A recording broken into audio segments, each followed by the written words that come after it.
So this next knot we're going to do is called a square knot. And if you haven't already, go back and watch the lark's head knot and the half hitch knot. So you see, that's what these two are. This was the lark's head knot, attaching our cord to the rod. And this was our half hitch knot. So this just kind of creates a good start to your project. So next in this, I'm going to show you how to do some square knots. What you do with the square knot is you're going to have 4 strands. So when you're working on a project, you want to have your cords in multiples of 4 if you're going to work with a lot of square knots. So here's our first 4.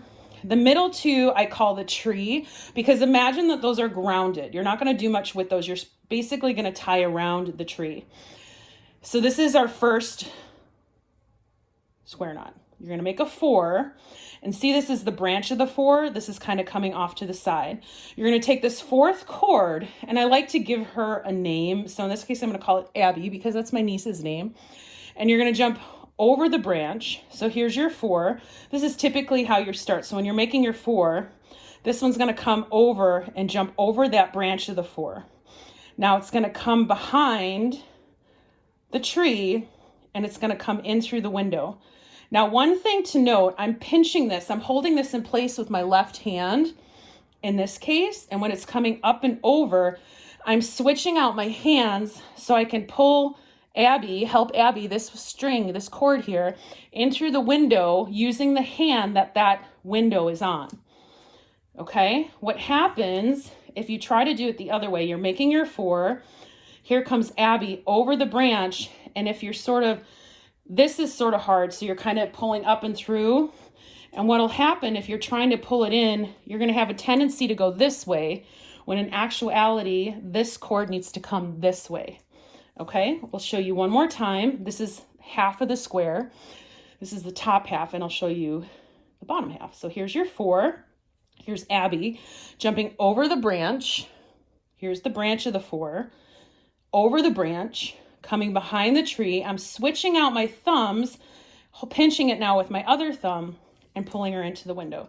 And then again, these are the trees, so you're just sort of shimmying this up to the top of the tree. Now, because a square is like a box, it has a top and a bottom. This is the top. So now we're going to make the bottom. And what happens with the bottom is you make the 4 facing the other direction. Here's the branch. Now Abby's over here. She's going to jump over the branch. She's going to come behind the tree. Again, see how I'm switching out my thumbs? And then I can pull her in through the window using the hand that the window is on. And there you go. There is your square knot. We'll do another one here. Here's your 4. It's coming up over the branch. So here's your 4. Here's the branch. Abby jumps over the branch. She runs around the tree, and she comes in through the window. And you're switching out your thumbs so you could help her in the window, and that way you're pulling the direction that the cord needs to go. And you just shimmy that up to the top. Again, the 2 middle are the tree and they're grounded. Here's your 4. You're making the bottom half of your square. Here comes Abby jumping over the branch, around the tree, in through the window, and off to the side. So this is what you do when you're making a row of square knots. You take 4 at a time, 4 at a time, and if this were to keep going.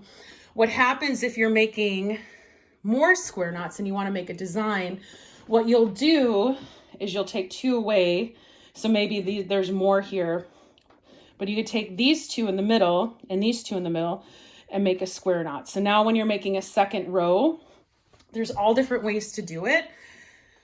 But in this case, we're going to take 2 from one side and 2 from another side. You're going to make a square knot. Again, up and over the branch, around the tree, and in through the window. Here's a 4, over the branch, around the tree, and in through the window. And this is sort of a very small descending square design. What you could do is just keep making square knots in one row, or whatever your project is calling for. If you need to get a little bit more acclimated with the square knots, just watch the video again from the beginning and keep practicing.